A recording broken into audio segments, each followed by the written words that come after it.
Bonjour à tous, cette vidéo a pour but de vous accompagner pour utiliser Teams dans sa version conversation instantanée. Tout comme vous avez l'habitude actuellement de le faire avec Skype, Teams vous offre la possibilité d'envoyer des messages instantanés, soit à une personne, soit à un groupe de personnes. Donc, par le biais du menu dont je vous ai parlé dans la première vidéo que vous retrouvez à gauche sur fond violet, vous avez cette petite bulle notée conversation qui vous permet d'accéder à, par défaut, une conversation en instantané. Donc, soit cette personne, c'est quelqu'un avec qui vous avez déjà conversé et vous allez pouvoir retrouver tout l'historique de vos conversations.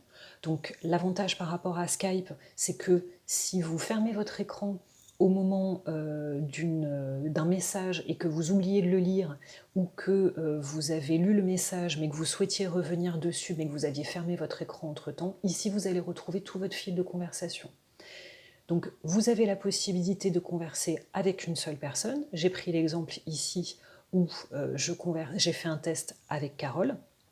La possibilité, si vous en avez envie, de rajouter quelqu'un pour que cette personne puisse rejoindre votre conversation. Ici, vous pouvez passer en appel vidéo, c'est-à-dire que vous avez commencé à chatter avec la personne et puis en définitive, il serait peut-être plus pertinent de la voir en vidéo ou en audio.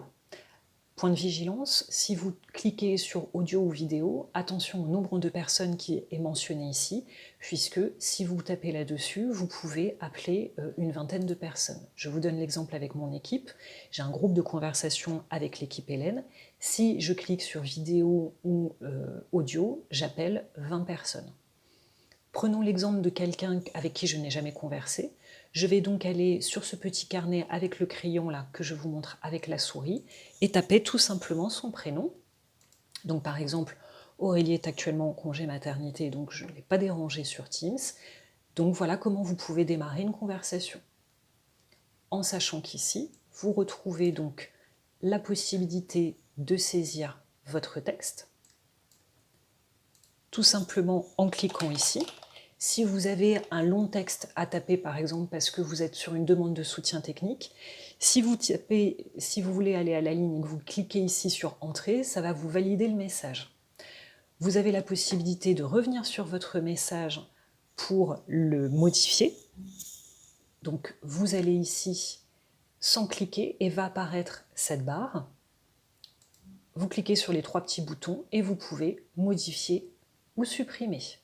Donc là, je décide de modifier parce que ce que j'ai fait, ça ne correspondait pas à ce que je voulais. Si je veux taper un message un petit peu plus structuré et être en mode traitement de texte, je clique sur le A avec le petit pinceau. Et là, si je clique sur Entrée, vous voyez que je peux taper mon texte. Je peux également y mettre une pièce jointe, je peux mettre en gras, etc. Et donc, je n'oublie pas de revalider avec la petite flèche en bas si je souhaite le diffuser. De la même façon, si finalement je me rends compte que je me suis trompée de destinataire ou qu'entre-temps j'ai eu la réponse à ma question, je peux supprimer le message que j'envoie.